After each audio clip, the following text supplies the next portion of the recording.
Hey you guys, it's Britt. Tonight we're here to react to an older Dougherty Dozen video discussing kinship placement. This is a video that I've covered briefly in really old content that I uploaded about Alicia when I first started covering this family channel, but I want to react to it because I know that I have a ton of new subscribers in between when I first mentioned it versus now.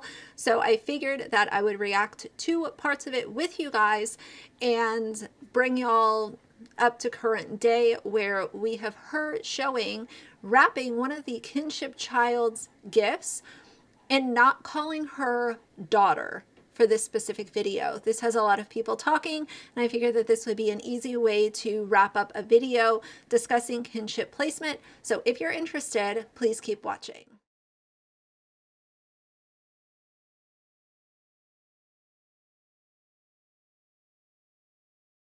All right, you guys, so first things first, I want to just go over what kinship means to the state of New York, where Alicia is a resident. And I will link this website down below as a reference for anyone that's interested in reading a little bit more in depth. But it says kinship care in New York State, which, as a reminder, she is in New York State. She's not in New York City.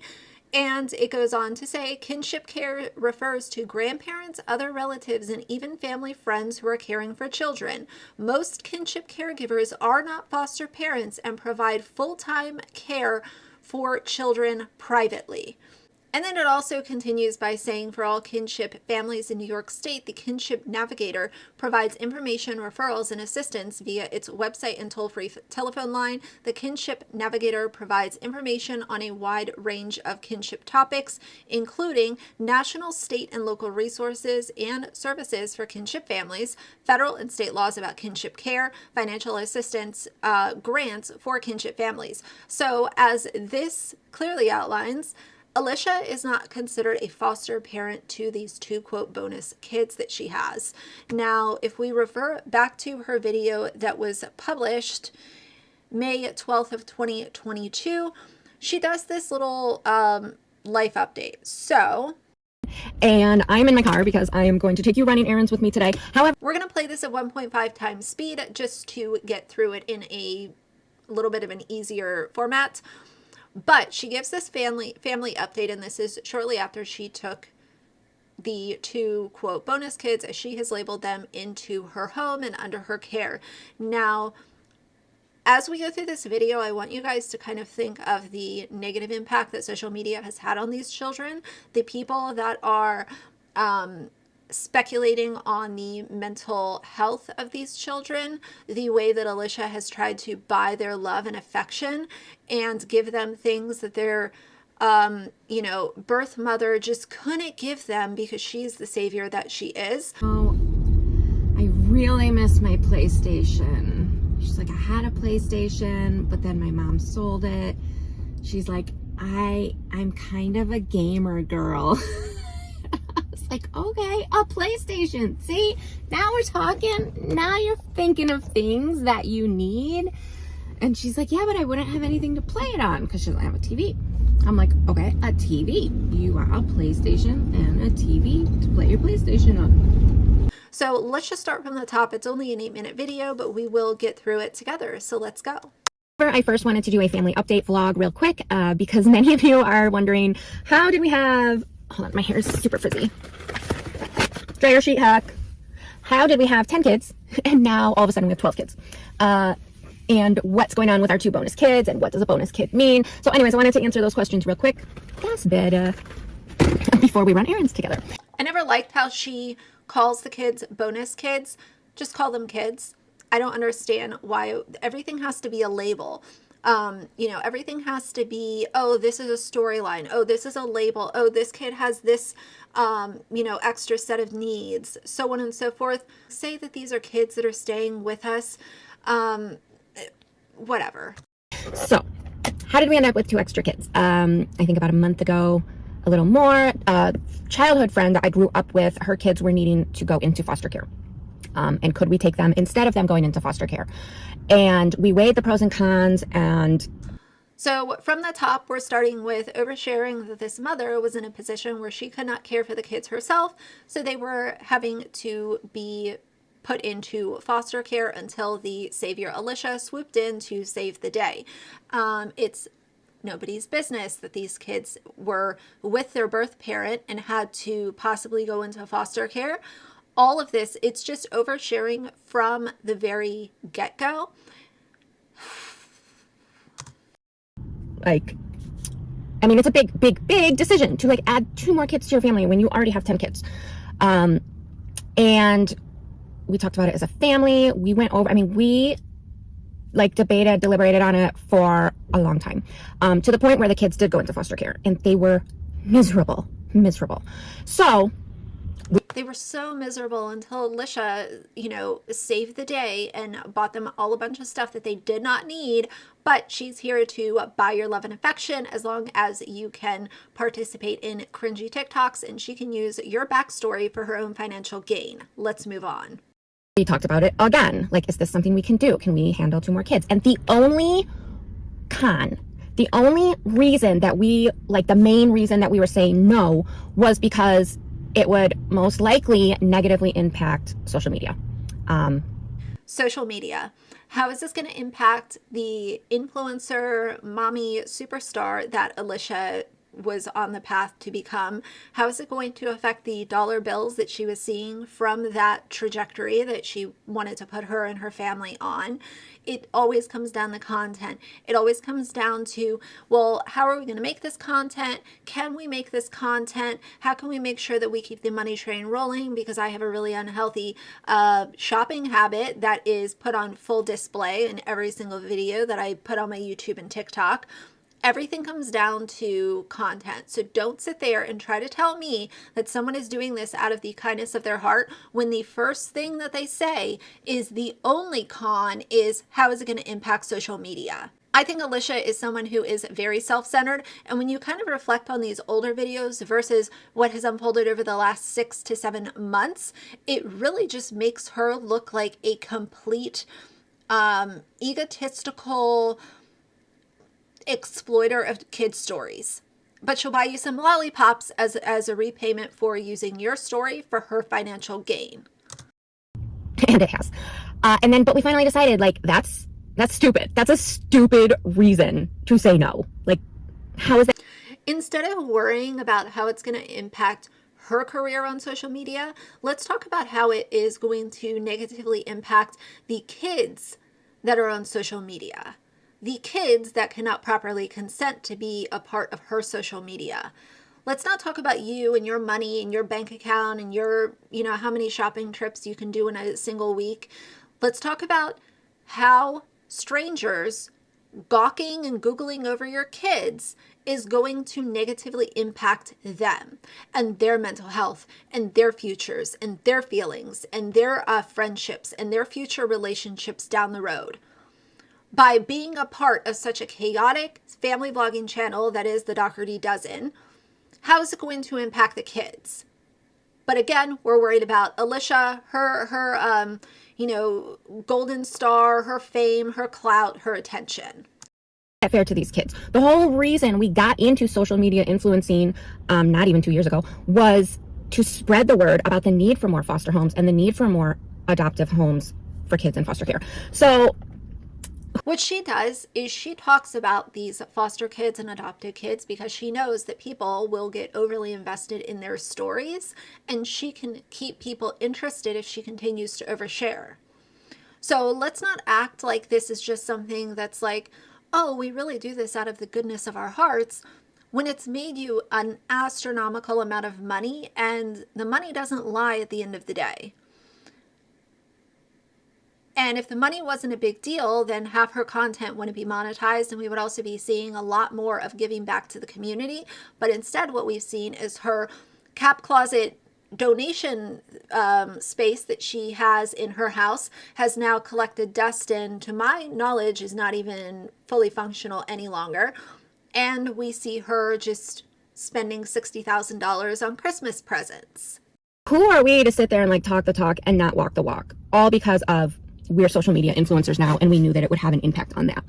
At the end of the day, social media is not our life. We love it. Social media is their life. It absolutely is their life. It's made them a lot of money. That's why they've continued to keep going, continue the exploitation, continue to overshare, continue to put these kids in a spotlight that they did not ask to be in, because it always comes down to money.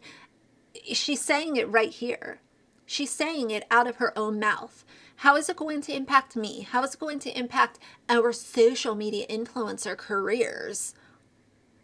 That tells you who the real focus is on. Don't deny it. Is our hobby and we enjoy it immensely. We love all of you. Listen, you can call something a hobby if you actually work full time. If you're doing, if you're a full-time YouTuber and you still want to call that your hobby, yeah, I guess you could try to get away with that. But I look at a hobby as something that is not paying your bills.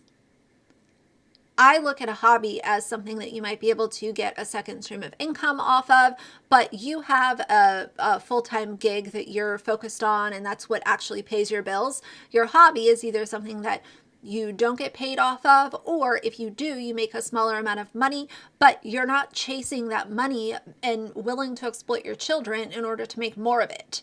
You guys tell me how you feel about the whole hobby situation down below. Supporters, like, we love you dearly, like you are like family to us, but this whole "we love you, your family," it's a nonsense lie. So many different YouTubers do this. I've been going over this for almost 2 years on my channel. No YouTuber loves their subscribers. Now, there might be a couple that they are cordial with and close with, and some of them might talk to a certain subscriber every day, and that's someone who is their friend, but it's also a subscriber to their channel. But just to tell everyone that you love them, it's a manipulation tactic. It is 100% nonsense, BS, and lies, and that's my personal opinion about it. I don't ever believe that a YouTuber loves their subscribers. They love that y'all watch the videos and send them tips on TikTok and share the videos because that makes them money, but they don't love you. Don't fall into that trap. Also are not naive. We know that one day you can be a social media influencer and the next day you're fizzled up, you're gone. Like, that's it. So social media is never ever how we pay our bills. We pay our bills from our jobs. It absolutely is how they pay their bills. Alicia doesn't have a full-time job. Her husband is still a teacher, but let's be honest. Do you think that she would be spending $2,500 at Wegmans once or twice a week if it wasn't for social media blowing up for them? And she's also very correct in the thing that she said about it's here one day and it's gone the next.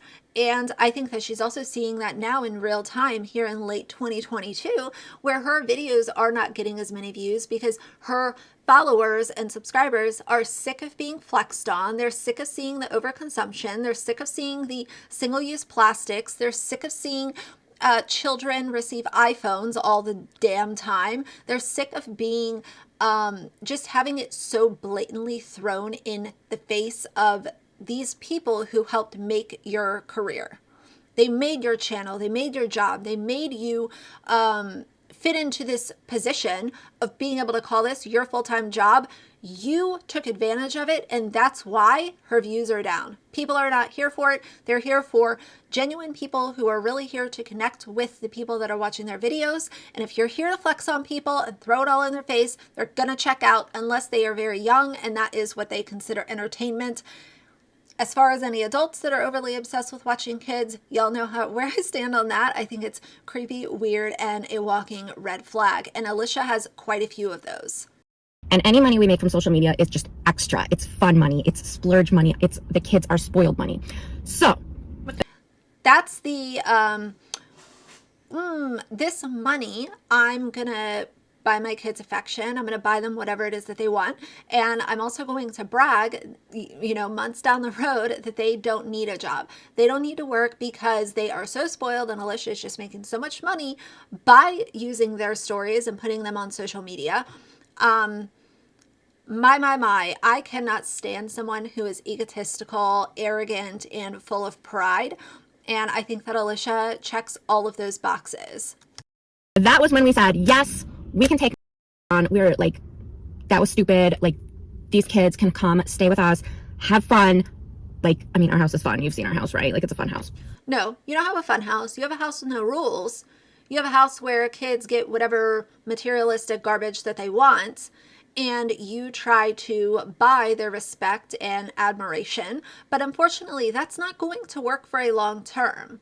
You might be able to appease these kids for right now by giving them the fun toys and the little gadgets that they want, but I will guarantee you that years down the road, these kids will not appreciate their stories being shared on such a large platform by Alicia for her financial gain. Even if the money is being spent on the kids right now, it still went to her. And unless there's some kind of guarantee that these kids have a ton of money sitting in separate accounts that are protected from her and Josh, none of this is going to pay off for any of them.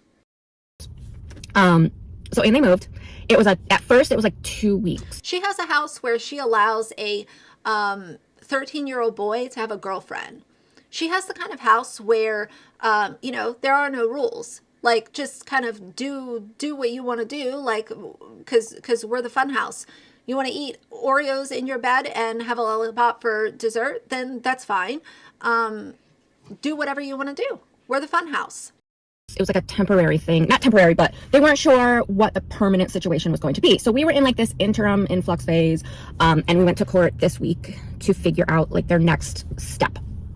And the next step is that the children will remain in our care until at least August, at which point we will go back to court and see where things are standing with mom getting back on her feet and all of that. So basically the kids are staying with us. They're going to have a super fun. She never did another update after August, so I don't know if anything changed. I don't know if the court case was continued. I'm not sure what happened, but I cannot stand this whole like, oh, well, hopefully mom can get on her feet. In the meantime, I have the fun house. I'm going to give them whatever they want, whatever they need.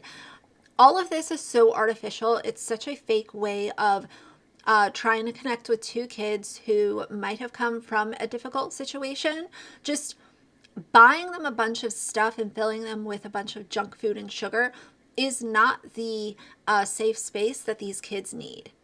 And that's my opinion. It's very surface level, but it's also very easy to understand that, if we are talking about kids that came from a home with parent or parents that had addiction issues, it's also not the best idea that they came into Alicia's house where she was slamming down White Claws, every single day, buying 4 cases at a time from the grocery store. And, I'm not one to ever shame people for drinking, but as I've said many times before, if you are going to openly advertise that these kids either come from parents who dealt with the disease of addiction, or if they were in another foster home where they were exposed to the disease of addiction, them coming to your house and seeing you slam down White Claws is not a nurturing or safe environment for these kids, and that's my opinion. Summer at our house while mom works on some things and while we support mom through that process. Because if you've not noticed by now, we do not believe in just fostering the child. Like, we foster the entire family. Like, you are part of our family. Once you come to our house, like, you're all family. But they are not in foster care. It is a kinship placement because mom and I are friends. Biological mom and I are friends. So because it's a kinship placement, court even went over it during the court hearing. Like, mom knows, dad knows, court knows. She really tries to push out this narrative that, oh, it's up to the kids. They tell me when they want to be involved in video, and if they don't want to, then they can sit out. But shortly after this, there was also the quesadilla gate, and that was really eye-opening for a lot of people, including myself, because Alicia literally said that she needed a clip of the child participating in this because it was for a video. She's also admitted to using bribe techniques and all of these kinds of things. That doesn't take a rocket scientist to try to figure out. But let's not act like it's an open door policy when you yourself have been exposed for doing quite the opposite and not allowing it to flow naturally. Caseworkers know, judge knows that I am a social media influencer, that prudent parenting is you treat all the kids in your house exactly the same. So yeah. Can be in my videos if they choose to be in my videos, and it's the same for all my kids. I say, here's my video idea for anyone who wants to be in it. This is what I'm gonna do right now, and my kids choose. And that's why sometimes there's randomly not a kid in a video here or there because they didn't want to be in that video. So that's the same thing and Deshawn, and they choose whether they want to be in my videos or not. And right now they're really enjoying it because, come on, it's fun. So that's where we stand. We're not adopting them. We are not fostering them. staying with us as like a family friend placement. And we're enjoying our time with them and just kind of living life, enjoying life, being happy, spreading kindness, and doing the best we can. And we appreciate all of you who've been so supportive through this process. It's definitely an adventure adding 2 more kids to the family who are 12 and 13 years old. But they're good kids. They're really good kids, and my kids adore them. They're so good with like my little kids. Harley's obsessed. So why are we transferring their school? Right now I'm driving them back and forth. New York schools go all the way till nearly the end of June. So I'm driving them back and forth to their school district every day. And I know my limits, and I'm getting burnt out by basically like 2 hours of my day driving, right? When I just have so much other stuff I need to be doing at home for a family of 14. So the kids are not opposed to transferring to our school district. Obviously, there are a lot of things in that video that can be easily disproven. Just going off the last several months of Alicia's own content, her own words, her own actions, or lack thereof. And so I wanted to play that video because I know that back when I first talked about it, I had, you know, a fraction of the subscribers that I have now. And I know that I've had several people ask me about that video, and I'm like, oh, well, I already talked about it. I figured it would be a good time to bring it back and kind of bring it full circle. Now, I want to fast forward to today. She posted that she was going to share the Kinship girls' presents, and in the caption, it says, all of the other captions say, our son, our daughter, our son, so on and so forth. In this, it doesn't say daughter or son, and people in the comments definitely caught on. They definitely noticed this, and I am not sure what's going on with this Kinship girl. I hope that she is well. I hope she's thriving, and I hope that she just has been able to communicate to Alicia, I don't want to participate in this. Leave me out of it. Cool. The problem is that Alicia's social media presence has negatively impacted these kids. It has given the Kinship boy adult crushes on TikTok who drool and obsess and fantasize over him. It has allowed weirdos on TikTok and YouTube to speculate and come up with conspiracies as to why the Kinship girl is looking this way instead of that way. Oh, you know, she might be dealing with insert mental illness here. I don't like that. I don't like even using their names. I don't talk about them on my channel by name. I don't share their images. All things considered, when this first happened, you wanted to put it out there like, this is amazing. This is the best thing ever. You know, I'm going to give these kids the best quality of life. We're the fun house. We're the awesome house. Blah, blah, blah, whatever. But look at where we are 7 months later. 7 months later, we are here where the girl is not in a whole lot of their social media. She's definitely been missing from quite a few. And we have the Kinship boy who has a girlfriend who he's allowed to have over even though he's only 13. And we have grown adults all over TikTok that are sexualizing him, and they also sexualize this girl. This whole idea of the fun and protective house, crumble it up and throw it in the dumpster for me. It's completely misleading the situation. It's another opportunity for her to act like a savior instead of what she really is, which is just like every other family vlogger oversharing about these kids. I hope that the girl is doing well. I wish her nothing but the best. But Alicia did not do a good job of giving them a safe shelter. And over the last few months, we can see that exhibited in her own content. So either way, I figured, again, this would be a good time to refer back to that video, and y'all can talk about it in the comments about kind of how you feel. Please do your best to not use their names in my comments section. I try to keep an eye out for that, but as y'all know, I have a full-time job, and I can't monitor my comments as often as I would like to, but please just use their initials instead of using their names. I would greatly appreciate it because, again, we are trying to protect these children, not speculate and cause them more pain or more exposure than they're already getting. So anyway, I can't wait to see what you guys have to say about this. For now, if you like the video, please leave a like and a comment. And if you'd like to see more from me in the future, please subscribe. I'll see you guys soon. Bye.